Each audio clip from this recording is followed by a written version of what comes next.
Parce que Dieu a créé le sexe, il a dit que c'était bon. C'est le tabou. On a énormément de tabous sur la sexualité parce qu'on ne connaît pas les choses, on n'a pas les mots. Et donc, tu sais, parfois, en tant que femme, tu trouves que la couleur du bas de ta culotte a changé. Ici, parfois, quand tu as un rapport sexuel, l'homme peut toucher quelque chose dans le fond de ton vagin. La virginité est une construction sociale. Tu peux avoir une vie sexuelle très épanouie avec ton mari. Vous pouvez quasi tout faire quand il n'y a pas de péché. Ne ramenez pas la pornographie dans votre mariage parce que vous ramenez d'autres personnes. Dans les préliminaires, c'est tout ce qui précède l'acte sexuel. Par acte sexuel, j'entends pénétration. Est-ce que la masturbation est un péché? C'est qu'il y a une différence entre la masturbation découverte de son corps et de son plaisir et la masturbation récréative. Tous les aspects de votre vie, dans votre vie sexuelle aussi, le Saint-Esprit doit être présent. Il n'y a pas de raison qui te réprimande si tu as peur d'inviter Dieu. C'est que tu sais que ce que tu fais n'est pas bien. N'est pas bien. Il faut dormir avec les sous-vêtements, parce que sinon... Ah non, non, non, non, non. Tu appelles le mari de nuit. Il faut dormir avec... Fatigué. Il faut dormir avec les sous-vêtements. En fait, c'est vrai que j'ai jamais pensé à ça. It doesn't make sense. Voilà. Chrétien, mais pas crétin. Bonjour tout le monde, bienvenue sur l'émission Quoi dire, produite par Onesha Productions. Aujourd'hui, nous avons l'honneur de recevoir Diane Boyo. Qui est Diane Boyo? Nous allons la laisser se présenter et à travers diverses questions, ensemble, nous allons découvrir son univers. Bonjour Diane. Bonjour Claudia. Déjà, on te dit merci d'avoir répondu présent à notre invitation. Et voilà, je vais te laisser te présenter et nous expliquer un peu qui tu es et quel est ton travail. Alors, je m'appelle Diane Boyo, je suis sexologue clinicienne, thérapeute et chrétienne. Et qu'est-ce que je fais? Je fais de l'éducation à la vie relationnelle, affective et sexuelle. Je pense qu'on pratique tous un peu, beaucoup, la sexualité, mais on ne sait pas forcément ce qu'on fait et pourquoi on le fait. Parfois, dans mon cabinet, je reçois des gens qui ont envie de performer, mais qui n'ont pas de connaissances anatomiques du corps de la femme ou du corps de l'homme. Donc, mon travail, c'est vraiment de pouvoir éduquer les gens sur la base, avant de vouloir rajouter Dieu dedans, avant de vouloir rajouter des complications, pouvoir ne serait-ce que faire la différence entre une vulve et un vagin, je pense que c'est important. Et donc, c'est un peu ce que je fais depuis plusieurs années maintenant. D'accord. C'est vrai que c'est pas courant qu'on rencontre une sexologue chrétien. L'aspect chrétien, vraiment, c'est un peu intriguant parce que au sein de notre communauté, que ce soit africaine et de la communauté chrétienne, la sexualité est un peu sujet tabou. C'est des questionnements, des non-dits. On ne sait pas vraiment d'en parler. Mais vraiment, on veut que tu nous expliques un peu cette différence vulve, le corps de la femme, comme tu l'as dit. Avant de pouvoir entrer dans la sexualité, il faut d'abord connaître son corps. Connaître tant le corps de la femme que le corps de l'homme. Peux-tu nous en dire un peu plus? Alors, donc, j'aime bien dire, je ne suis pas sexologue chrétienne, je suis sexologue et chrétienne. Et chrétienne. Donc, ma lecture de la sexualité est influencée par ma foi. Ma lecture de la thérapie est influencée par ma foi. Je trouve que parfois les gens se cachent derrière Dieu a dit pour ne pas s'éduquer, mais le peuple périt par manque de connaissances. Donc, éduquons-nous pour pouvoir sortir de notre incrédulité, n'est-ce pas? Bien sûr. Être chrétien ne fait pas de nous des crétins. Alors, à la base... Ah, j'adore ça. Être chrétien ne fait pas de nous des chrétiens. Éduque-nous, donc. Donc, à la base, qu'est-ce qu'on doit retenir? On doit retenir que l'homme et la femme sont différents. Bien sûr. Okay, on a tous une anatomie avec des organes de reproduction. On a, tout comme tu peux appeler ça un nez, ça une oreille, eh bien, tu as une vulve et un vagin. La vulve, c'est quoi? La vulve, c'est la partie externe de ton organe qui se trouve en bas. Parce que parfois, les gens sont tellement pudiques qu'ils n'osent pas dire les termes, ils appellent ça une chatte ou un minou. Mais je tiens à préciser que ça ne miaule pas. D'accord. Tu ne vas jamais voir ta chatte ou ton minou miauler. Donc, appelle-le par son nom. Ça s'appelle une vulve. Une vulve. Ce que tu fais en appelant ça par son nom, c'est que premièrement, le tabou, tu l'enlèves. Parce que ce qui nous tue aussi, c'est le tabou. On a énormément de tabous sur la sexualité parce qu'on ne connaît pas les choses, on n'a pas les mots. Là, je te donne un mot qui te redonne du pouvoir. Ceci s'appelle une vulve. De quoi est composée ta vulve? Ta vulve, elle est composée de tes lèvres externes et de tes lèvres internes. D'accord. Pourquoi est-ce que tu as tout ça? Pourquoi est-ce que tu as de la pilosité? Il faut pouvoir protéger ton organe. Okay. Un peu comme, pourquoi est-ce que j'ai des sourcils? Pourquoi? Non, ça c'est des cils. Des cils. Et pourquoi est-ce que j'ai des sourcils? C'est pour pouvoir protéger ton œil. Donc Dieu n'a pas créé les choses pour rien. Il y a une raison à tout cela. Il y a une raison à toute chose. Et donc là, vous voyez, donc on a plusieurs orifices. Je sais que la plupart pensaient qu'on avait seulement 2 orifices, à savoir l'urètre qui te permet d'uriner et le vagin. Le vagin. Sauf que l'entrée de ton vagin et ton urètre ne sont pas les deux seuls orifices que tu as. Tu as les glandes de Skene et tu as, bon, je vais utiliser les mots les plus simples possible. Tu as d'autres orifices, donc tu as des glandes de Skene et les glandes de Bartholin. Ces deux-là permettent de pouvoir lubrifier ta vulve. D'accord. Donc les femmes, parfois, elles ont des sécrétions vaginales. À ne pas confondre avec les sécrétions qui lubrifient ton vagin, enfin qui lubrifient ta vulve. Les sécrétions vaginales que tu retrouves sur ta culotte, j'ai une culotte pour vous ici aujourd'hui, c'est une culotte de règles, une culotte menstruelle. Donc c'est une culotte, quand tu as tes règles, elle est doublée pour que ton sang puisse être recueilli à l'intérieur. Et donc tu sais, parfois en tant que femme, tu trouves que la couleur du bas de ta culotte a changé. A changé, oui. Et parfois on croit que parce que tu es sale ou tu as un problème, en fait non. Ton pH à l'intérieur de ton vagin, il est acide. Ah, donc c'est pas la saleté qui font que les pertes ont une odeur ou une couleur un peu particulière, mais c'est vraiment parce que le pH à l'intérieur est acide. Par exemple, on a tous un pH, ok? Quand tu as tes règles, donc le sang est alcalin et l'intérieur de ton vagin est acide. Et le mélange des deux peut créer des mycoses. Et donc parfois après tes règles, tu peux avoir une odeur qui est un peu une odeur de poisson ou des odeurs. Oui, voilà. C'est parce que les deux pH ne vont pas forcément ensemble. Mais ton corps est bien fait, tout ça va se réguler. Okay, et idem, quand tu as des rapports sexuels avec un homme, le sperme est alcalin. Et donc, tu peux avoir des infections ou plus de bactéries qui vont se développer dans ton vagin parce que monsieur est venu introduire un pH différent à l'intérieur. D'accord. Okay. Et donc, ton vagin réagit en se disant qu'est-ce qui se passe? Il y a un corps étranger, là. Voilà. Donc, c'est tout à fait normal. Ouais. Et donc, les différentes pertes que tu as pendant le mois indiquent où est-ce que tu te trouves dans ton cycle d'ovulation. D'accord. Et donc, pour retenir un truc simple, plus tes sécrétions sont transparentes, on dirait un peu, tu sais, quand tu prends un œuf, tu le casses en deux, le blanc d'œuf, là. Voilà. Un peu lisse comme ça c'est parce que tu es en période d'ovulation et ça permet au sperme de pouvoir naviguer pour arriver jusqu'à l'ovule. Ok. Et donc, plus ça va être épais, un peu genre du yaourt, un peu plus épais. Là, on a fini l'ovulation. Il faut laisser les gens tranquilles. Il faut laisser les gens tranquilles. Donc voilà, vraiment important de savoir la différence entre la vulve, qui est la partie externe, et le vagin, qui est la partie interne. Ici, j'ai une coupe. Donc ceci est mon outil que j'utilise pendant mes formations. Donc je donne des formations en ligne. Je fais des webinaires, des séminaires. En mai, on va en avoir plusieurs avec donc un séminaire pour les enfants. Comment apprendre la sexualité à son enfant. Apprendre la sexualité, c'est d'abord apprendre l'anatomie. Ok. Apprendre l'intimité. Et j'ai une formation pour les parents aussi. Donc les parents, eux, vont apprendre aussi ce qu'ils devraient savoir sur leur sexualité. Et j'ai une formation pour les grands-parents, c'est que nos grands-parents auraient dû savoir. J'en ai une pour les hommes, ce que les hommes devraient savoir sur la sexualité. Donc là, au mois de mai, on aura déjà ce que les enfants devraient savoir et ce que leurs parents devraient savoir. D'accord. Donc j'utilise ce genre d'outils. Et même pendant mes conférences, donc j'en ai 2 en septembre, on utilise ce genre d'outils. Alors ici, est-ce que tu sais ce que c'est? Apparemment, je vois des ovaires. Bien. Oui. Bien. Oui. Est-ce que tu sais me situer cette partie-ci sur ce schéma? Cette partie-ci, je pense que c'est la vulve alors. Donc ça, tout ça, c'est la vulve. Et là, je pense que c'est le vagin. Bravo. Oui, je suis une bonne élève. Yes. Donc là, c'est l'entrée de ton vagin. Et donc, si on met ça comme ça c'est l'entrée de ton vagin. Donc ça, c'est ta vulve. Et là, c'est ton vagin. Donc, c'est 2 zones complètement différentes. Donc, ton vagin est là. On le retrouve sur cette coupe ici. Dans ton vagin, qu'est-ce qu'on retrouve? On retrouve le tampon, la coupe menstruelle, les doigts, le pénis, le bébé. Voilà. Ah oui, donc, le bébé, lui, grandit ici dans ton utérus. Dans la petite partie là qui va grandir, et il sort par ce canal qui est le vagin. Le vagin. D'où l'importance de faire la différence entre ton vagin et ta vulve. C'est 2 zones anatomiques complètement différentes. Oui, on peut enlever les coupes. Donc, tu as vraiment une coupe, tu vois. Bon, si ça, c'est ton vagin. Ici, parfois, quand tu as un rapport sexuel, l'homme peut toucher quelque chose dans le fond de ton vagin. Ce n'est pas ton nombril qu'il est en train de toucher. Parce que comme on a bien pu le voir anatomiquement, ton nombril se trouve là. Bah oui, ça n'a rien à voir. Donc. Merci beaucoup. Et donc, à l'intérieur, là, ce qui va toucher plutôt, ce serait ici, c'est le col de ton utérus. D'accord. Tu sais, quand on est enceinte et qu'on doit accoucher, c'est ça qui s'ouvre. Okay. Donc, c'est ce col-là qui s'ouvre et c'est là que l'enfant descend.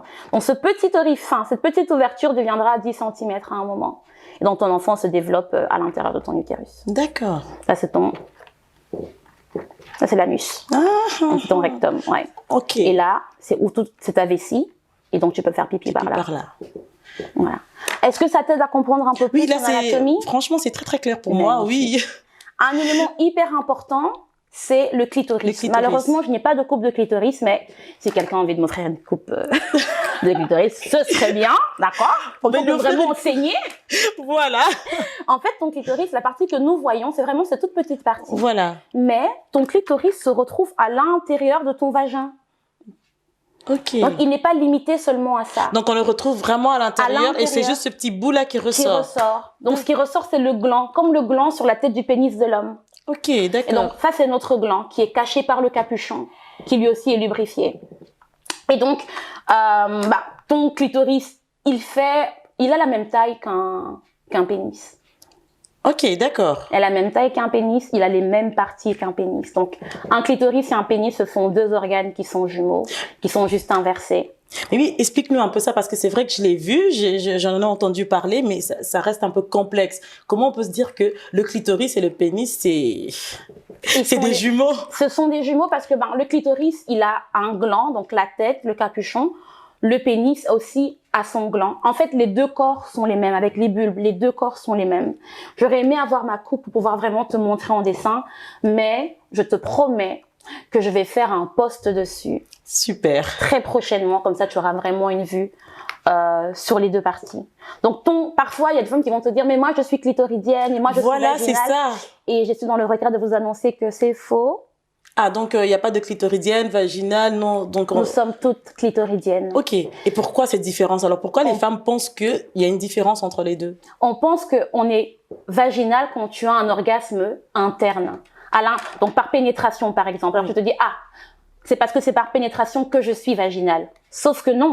Comme ton clitoris, il descend dans ton vagin, ce qui est stimulé, c'est toujours le clitoris. Le clitoris, tout à fait. Et ce n'est pas ton vagin qui est stimulé. Ok, c'est plus clair. Donc c'est un orgasme clitoridien, mais qui est interne ou externe. Externe, d'accord. Et c'est de là qu'on peut parler de tes préliminaires et tout. Mais bon, je pense que je vous ai donné déjà pas mal d'informations. Sur le corps de la femme, je pense que là, c'est assez clair. Si vous avez d'autres questions, n'hésitez pas. Diane est ouverte.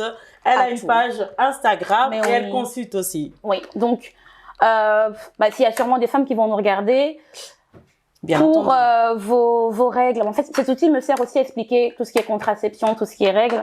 Donc ici, on a un anneau. C'est un anneau que tu mets. C'est une contraception en fait. D'accord. Tu le mets et il relâche des hormones. Ok. Tu vois. On a ça.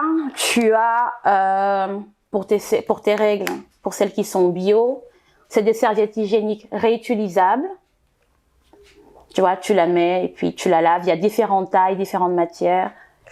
Pour celles qui veulent avoir des rapports pendant leurs règles, il y a des éponges comme celle-là. Tu peux mettre un peu plus de volume, donc pour celles qui veulent avoir qui veulent avoir des rapports pendant leurs règles et qui sont gênées par le flux sanguin, cette éponge-là, tu la mouilles et tu l'insères. Donc, elle va agir comme une barrière à l'intérieur de ton vagin. Donc, elle va se retrouver ici à l'intérieur dans le fond. Et elle empêchera que le sperme puisse passer, mais elle pourra aussi récupérer le sang. Tu vois, donc il y a ça. Comme autre outil, on a ce qu'on appelle une coupe menstruelle. Qu'est-ce qu'une coupe menstruelle? Une coupe menstruelle est une coupe en silicone. Si elle veut bien s'ouvrir, merci beaucoup de t'ouvrir. Voilà. Elle se présente comme ceci. Tu peux la raccourcir selon une fois que tu l'as insérée, tu vois. Oui. Tu la plies comme ceci. Et puis tu l'introduis. Et une fois qu'elle est à l'intérieur, sans tomber, dans ton corps, ça ne tombera pas parce que ton corps est beaucoup plus solide. Et donc, une fois qu'elle est dans ton corps, voilà. Une fois qu'elle est dans ton corps, elle s'ouvre en fait. Ok. Et donc, elle récupère tout le sang. Tu dois juste la sortir et puis la vider. La vider, d'accord. Donc, c'est une protection hygiénique la mienne, ça fait 12 ans que je l'ai. Ok, d'accord. Donc, tu la rinces et tu la stérilises entre tes règles et c'est bon. Un truc important que je voulais... Donc, il y a la culotte menstruelle, ça aussi, j'en avais déjà parlé. Oui. Un truc important que je voulais souligner, puisque vous m'avez invité, profitons. Tant qu'on y est, il faut éclairer le peuple, hein. L'hymen. Est-ce que tu sais me situer, l'hymen? Je suppose que ça doit être à l'intérieur du vagin, non? On n'est pas loin, donc tu as raison, c'est en rapport avec le vagin. Mais ce n'est pas à l'intérieur du vagin, c'est à l'extérieur du vagin. D'accord. Okay. Et donc, on ne naît pas toutes avec un hymen. Je vais te montrer. Ça, c'est l'hymen de base. Ok? L'hymen de base. Celui qu'on pense tout savoir, enfin tout avoir. Sauf que ce n'est pas vrai. On n'a pas toute cette hymen-là. Donc après un rapport, il va s'élargir et c'est là que tu vas avoir un saignement parfois. Donc, ceci est censé être le signe de ta virginité. De ta virginité, oui. Sauf que tout le monde ne naît pas avec un hymen. Donc il y a des femmes qui n'ont pas. Donc, si on l'a bien compris, Diane a dit que tout le monde ne naît pas avec un hymen. C'est-à-dire que tout le monde ne naît pas, entre guillemets, vierge. La virginité est une construction sociale. C'est les gens qui ont décidé que pour être vierge, il fallait avoir un hymen, il fallait que cet hymen-là soit déchiré. Mais si tu n'en as pas, comment on fait? J'ai pas d'hymen, donc je suis quoi? Je suis éternellement vierge. Mais c'est ça, ou éternellement vierge, ou je n'ai jamais été vierge, c'est un peu complexe de pouvoir en parler.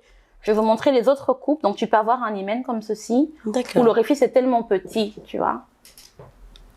En fait, si j'ai bien compris, c'est la taille de l'hymen qui compte, au fait. Il n'y a rien qui compte. Non, c'est la présence ou pas d'un hymen, en fait. Juste pouvoir dire anatomiquement, est-ce que j'ai un hymen ou pas. Tu peux avoir un hymen qui est perforé différemment, donc avec un double orifice comme on a là. Tu en as qui sont comme ça. Mais comment on fait pour savoir si on a un hymen ou pas, en fait? Tu vas voir. Tu prends un miroir et tu regardes. Ah, le fameux miroir où il faut aller regarder. Toi, tu regardes ce que je fais, c'est bien, je suis fière de toi. Donc, les filles, il faut regarder en dessous. Vous prenez un miroir, vous ouvrez vos jambes et vous regardez ce qui se passe à l'intérieur. Il faut connaître votre corps et donc, il faut aller vérifier comment est constitué votre corps. Donc, si quand tu as eu ton premier rapport, tu n'as pas saigné, ça ne veut pas dire que tu n'étais pas vierge avant. Oui. Ça veut peut-être dire que tu n'as pas d'hymen ou que tu as un hymen qui est différent.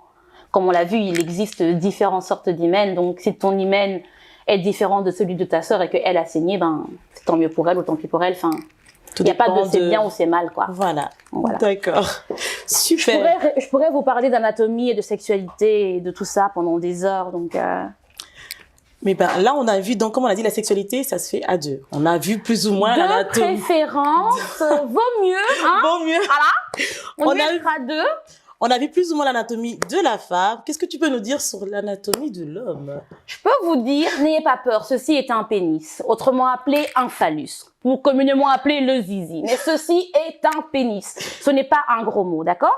Le mot pénis, le mot vulve, ce sont des mots de vocabulaire, tout comme nez, oreille, doigt. C'est de l'anatomie. Réappropriez-vous les mots. Tu sais, ça me fait toujours rire quand les gens sont mal à l'aise avec le mot pénis. Voilà, c'est mon engin, c'est mon truc. C'est un pénis, les amis, c'est un pénis. Il faut vous réapproprier les mots et dire pénis. Ouais. Tu te rappelles quand on était petite, parce qu'elle et moi on a grandi ensemble, évidemment.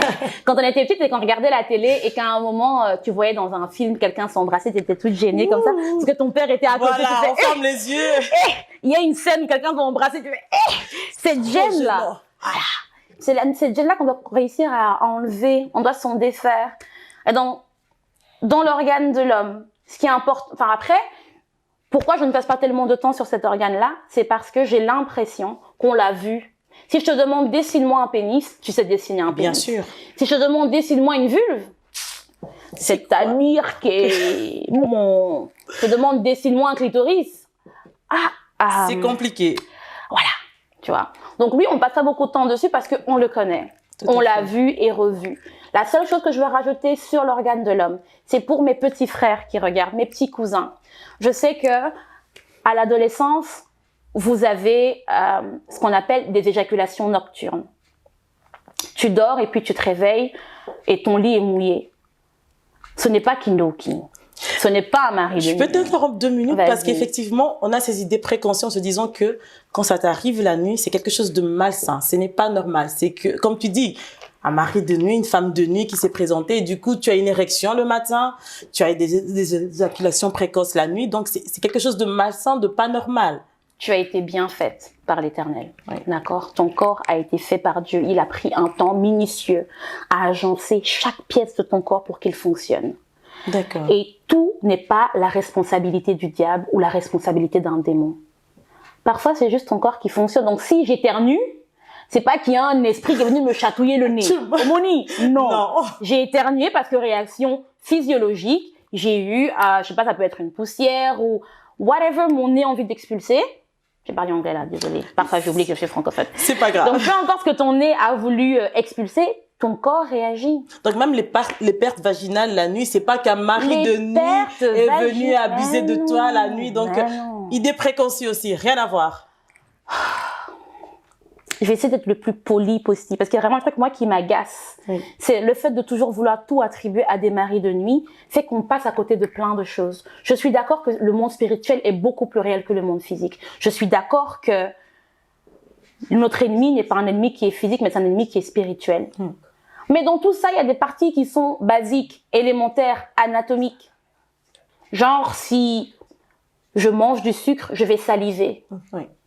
C'est pas un esprit bizarre qui est venu me faire saliver. Les sécrétions que tu as sont juste la résultante de ton cycle menstruel. D'accord. Donc, ce que tu reçois dans ta culotte, et pourquoi est-ce que c'est tacheté? C'est parce que ce qui en sort de là est acide. Ok. Et quelqu'un m'a dit dernièrement, si c'est acide, ça veut dire que je vais brûler mon mari? Non, ce n'est pas acide à ce point-là. Qu'est-ce que ça a à voir? Le citron est acide, mais il peut devenir alcalin ou il peut devenir neutre. Mais bon, si tu mets du citron sur ta peau, tu vas pas être brûlé tout de suite, mais si tu mets du citron tous les jours sur ta peau et que tu le laisses longtemps, ta peau va changer. Ta couleur de ta peau va changer parce que il a un agent actif à l'intérieur de lui. D'accord. Comment tu te sens? Parce que je sais c'est très malaisant comme ça. Non, ça va parce que j'ai pas vraiment de difficulté avec la sexualité ou autre. C'est quelque chose qui ne me gêne pas plus que ça. Donc, je suis contente parce que tu es très ouverte, tu es à l'écoute. Donc, voilà, on sent que c'est ton domaine, tu es à l'aise avec ça. Maintenant, on va essayer de répondre à quelques questions parce que voilà, on a fait un sondage sur notre page et les gens veulent avoir certaines réponses. Donc, comme on a dit, on est une communauté plus ou moins chrétienne, pas plus ou moins, on est une communauté chrétienne. Mais pas crétin. Pas crétin. Okay. Ça, on précise, on n'est pas crétin, on veut s'informer. Amen. Informe-nous.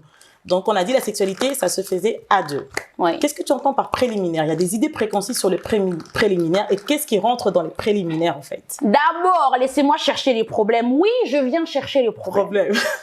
Informe-nous. La sexualité, selon Dieu, existe dans le cadre du mariage. Faut bien préciser. On va préfacer dans le mariage. Si tu es en dehors du mariage et que tu fais, c'est ton problème. C'est bien beau. Mais c'est ton problème.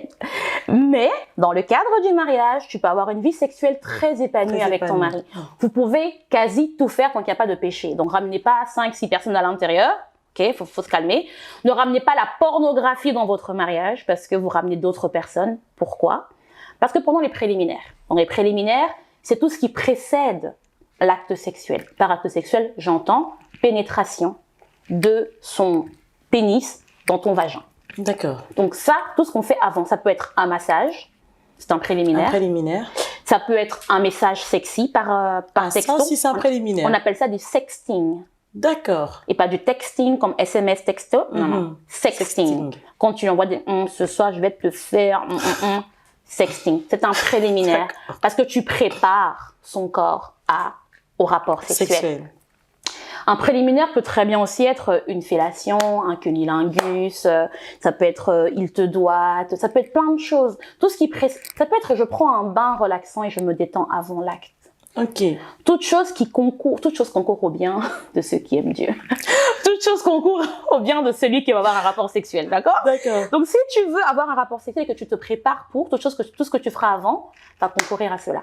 Donc tout ce qui vient avant la pénétration est considéré comme préliminaire. Ouais. Donc je pense que là, c'est assez clair. Autre idée controversée, la fameuse masturbation. Hey! Est-ce que la masturbation est un péché? C'est une abomination, l'autosatisfaction. Si quelqu'un me trouve le verset, je suis la première à vouloir le lire. Ah, mais c'est toi la sexologue chrétienne. Éclaire-nous. Ce que je vais vous dire, c'est qu'il y a une différence entre la masturbation découverte de son corps et de son plaisir et la masturbation récréative. La masturbation récréative, c'est quoi? Je me lève le matin, bon, il est 7 heures, je vais me masturber. À 10 heures, j'ai rien à faire, je vais me masturber.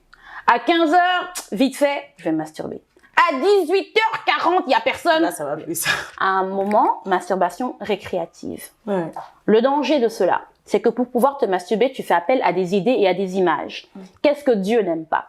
Dieu n'aime pas l'adultère. Et qu'est-ce que l'adultère pour Dieu? C'est quand tu convoites la femme de quelqu'un d'autre. Mais c'est quoi convoiter la femme de quelqu'un d'autre? C'est avoir des pensées qui impliquent la femme de quelqu'un d'autre ou le mari de quelqu'un d'autre. Donc, quand tu te masturbes et que tu penses à quelqu'un qui n'est pas ton mari, homonie, vous adultère. Là, c'est l'adultère.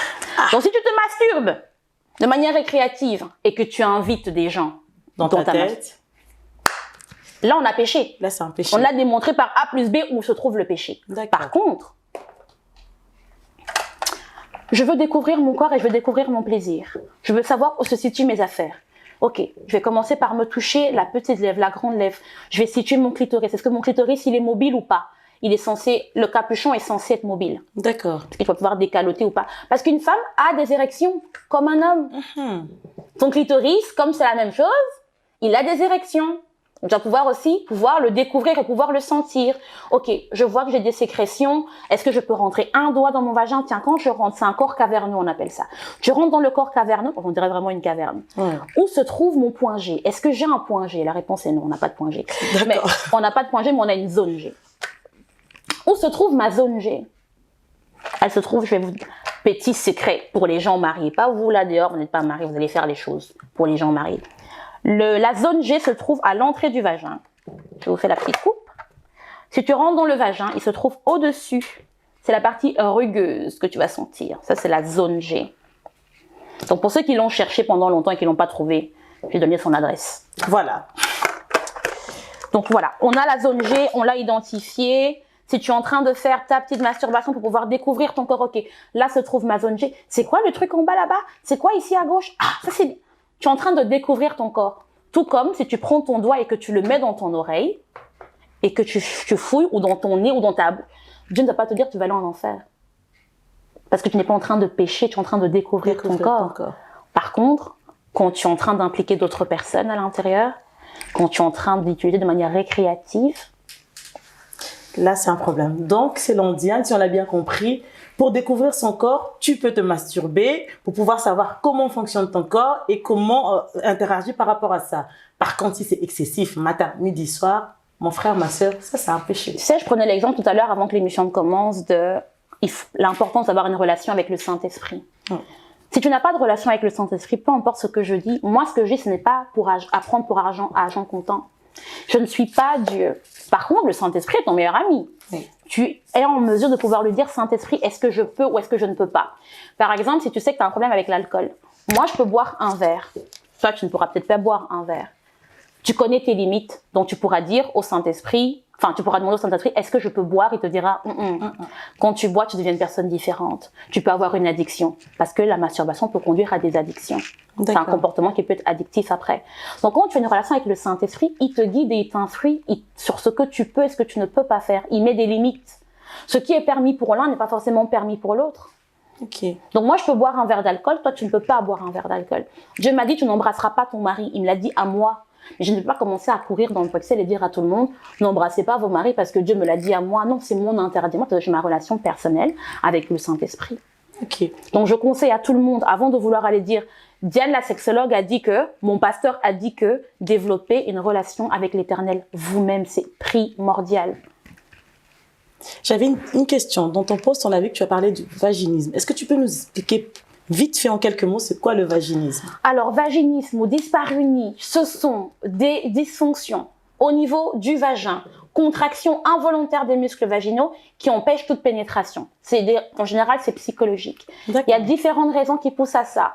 Ça se soigne, ça se guérit, il n'y a pas de souci. Donc, ça empêche toute pénétration? Ça empêche, même ton petit doigt peut pas passer. D'accord. Ça arrive souvent aux femmes qui sont... pas faire de catégorie, mais chez mes sœurs chrétiennes, qu'on a dit ne couche pas avant le mariage, tu as intégré, je ne coucherai pas avant le mariage. Ton corps l'a intégré, donc tout le monde s'est fermé. Maintenant, le jour de la nuit de noces, parce qu'il y a une bague à ton doigt, ton corps devrait changer? Non. D'accord. Il laissera personne rentrer, donc tu vas avoir des douleurs. Si tu n'as pas envie d'avoir de rapport sexuel, ton corps, tu lui dis. Donc qu'est-ce qu'il fait? Il se ferme aussi. J'ai pas envie que tu me touches. Tu es contracté, rien ne pourra passer. Donc ce n'est pas parce que vous êtes mariés que vous devez avoir des rapports sexuels ce soir-là. Il faut laisser que ton corps s'habitue à cet homme. Parce que ton cerveau a intégré que c'est ton mari, mais ton corps ne l'a pas encore intégré. Donc la nuit de noces ne doit pas être la nuit où on va faire des expériences. Prenons le temps d'apprendre à nous connaître, ok? D'accord. Apprenons à nous connaître. Donc vaginisme, c'est les parois qui se contractent et qui empêchent toute pénétration. Ok, ça va. Et donc j'avais une autre question. Donc vu qu'on est dans le cadre de la sexualité, dans le cadre du mariage et tout, on se rend compte que dans certains couples chrétiens, on a du mal à aborder la sexualité, même en tant que mari et femme. Comment? Quels conseils? Comment faire pour pouvoir aborder ces mots-là et pouvoir en discuter dans le couple, au fait? Je dis souvent que le sexe est une affaire d'adultes. Donc, si tu es un adulte, c'est bien. Il y a des adultes qui ne se sentent pas à l'aise avec ce mot-là. On parle de pudeur, oui. Si tu es un adulte, il y a certaines conversations que tu dois pouvoir avoir pour ton bien. Et on ne parle pas de sexe après le mariage, on parle de sexe avant le mariage. La communication est très importante. Et même au-delà de la communication, le respect est primordial. Pouvoir respecter la temporalité de l'autre, pouvoir respecter le temps de l'autre, pouvoir respecter l'ignorance de l'autre. Ce n'est pas parce que toi, tu as eu des expériences avant et que tu as plus d'expérience que tu vas venir me les imposer à moi. Il faut qu'on puisse trouver un terrain d'entente et qu'on puisse communiquer sur quelles sont mes attentes. Donc, quand je fais mes séances de formation avec les couples ou quand je reçois en thérapie les préparations au mariage ou même pendant et après le mariage, chaque fois, on établit quelle est notre vision de la sexualité. Est-ce qu'on peut remettre ça dans les mains de Dieu et dire à Dieu, j'ai eu mes expériences avant, il a eu ses expériences avant, est-ce que tu peux effacer notre ardoise? Donc, on va remettre entre les mains de Dieu notre couple. De dire, Seigneur, avant lui, j'ai connu quelqu'un. Avant moi, il a connu quelqu'un. Maintenant, on va se connaître à deux. Parce que la Bible dit, il a connu sa femme. Donc, on va être intime. Pouvoir dire alors à Dieu, efface notre ardoise. Quel était ton plan pour notre sexualité? Seigneur, que quand mon mari me touche, je ne pense pas à X ou Y qui m'a touché au passé.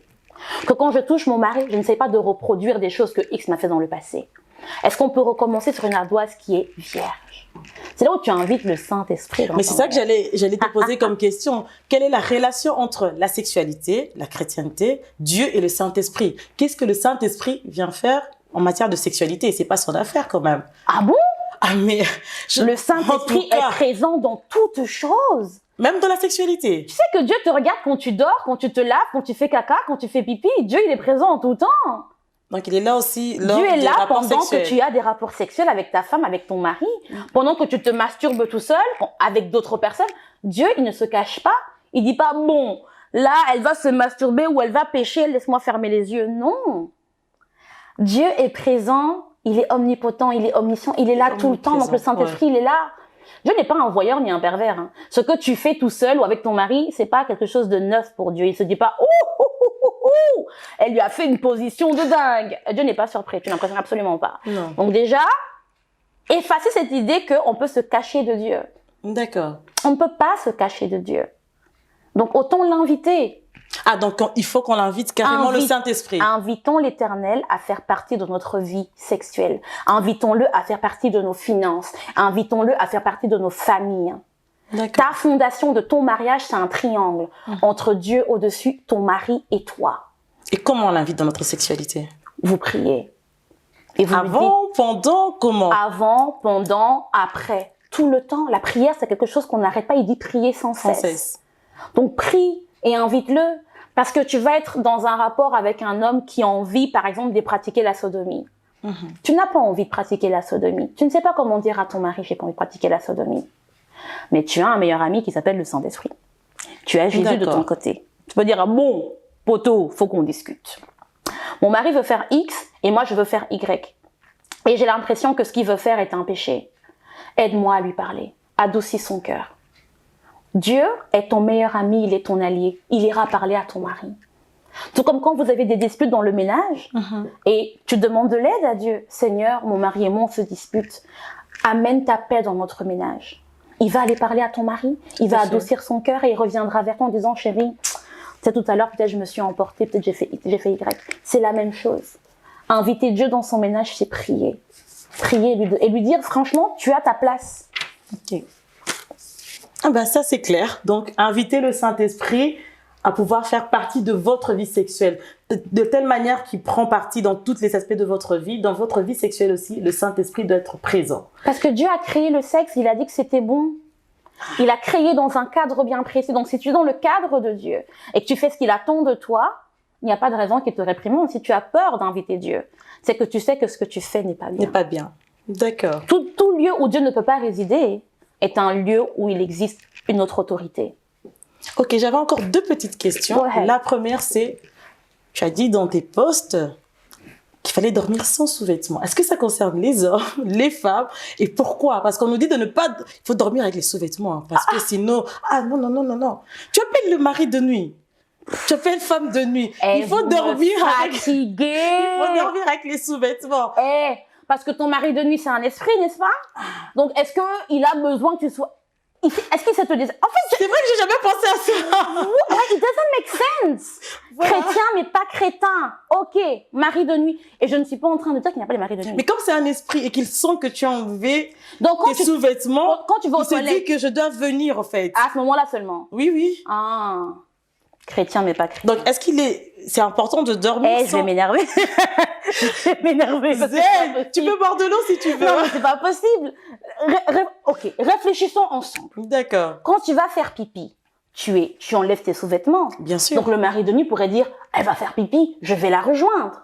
Tout à fait. Quand tu te laves la vulve. Le mari de nuit pourrait se dire, pendant qu'elle se lave, je vais aller la masturber. La raison pour laquelle tu dors sans sous-vêtements, reprenons notre petite anatomie, c'est parce que tu as donc ton vagin avec ses sécrétions, tu as ton clitoris, tu as ton urètre, et ça crée un environnement qui est humide. Humidité, c'est pas vraiment ton ami pour ton vagin. Et donc, ce qu'on fait, c'est qu'on laisse ton corps respirer. Et donc, je conseille déjà aux femmes de mettre des sous-vêtements en coton, parce que le coton va pouvoir faciliter. Et en fait, j'ai envie de dire même 80% coton et 15% synthétique. Parce que parfois, le coton retient l'humidité aussi. Ok. Donc, 80 et 15, Diane fait des maths. 80 et 20. 80% coton, 20% synthétique. On s'est compris. Et ça permet à ton corps de pouvoir respirer. Respirer. Ok. Tu n'appelles pas de mari de nuit parce que tu dors nu. Et c'est valable aussi pour les hommes? C'est valable aussi pour les hommes. Laisse ton pénis respirer. D'accord. Il n'y a aucun mari de nuit qui viendra parce que tu es nu. Parce que dans ta vie, il y a d'autres moments où tu es nu. Ok. Et c'est pas pour autant que le mari de nuit vient te trouver. Comment est-ce qu'on invite des maris de nuit? Je ne suis pas pasteur, mais on va dire les choses simples.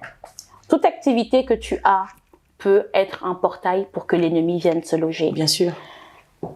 On a peur des maris de nuit, mais il n'y a pas que eux. On a des problèmes avec l'addiction, que ce soit à l'alcool, que ce soit à l'argent. On a des comportements qui ouvrent des portes et qui ouvrent des portails à ces entités-là. Dormir nu n'est pas un portail qui ouvre des portes à ces entités-là.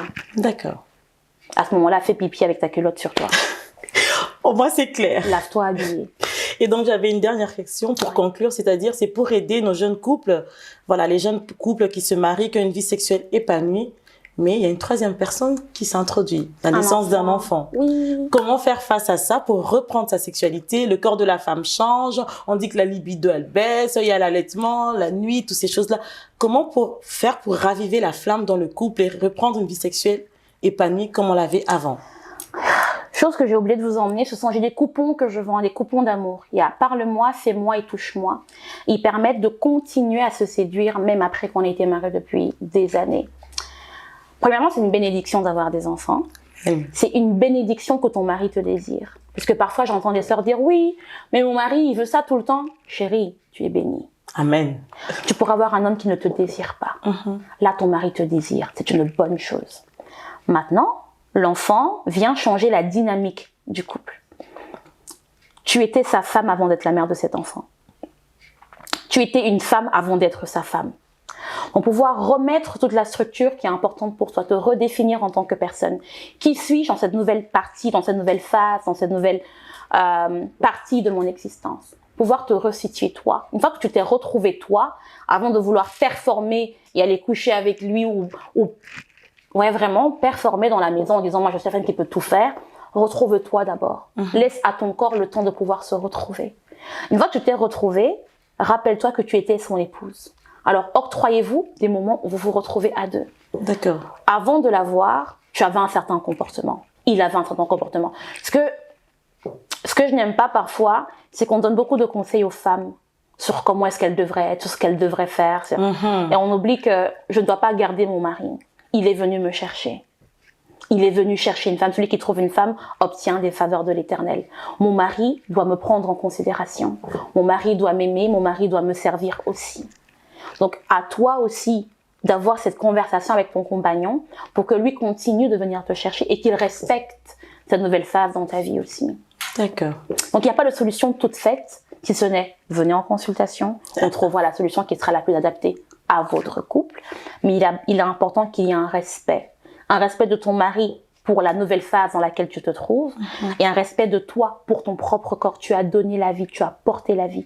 C'est un changement très, très bouleversant pour ton corps. D'accord.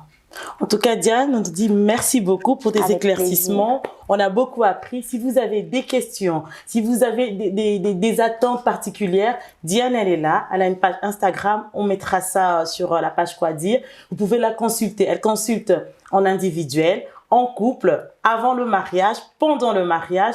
Donc, vous pouvez vraiment, elle est professionnelle et vous l'avez vu, elle est très dynamique. Elle n'a pas peur des mots.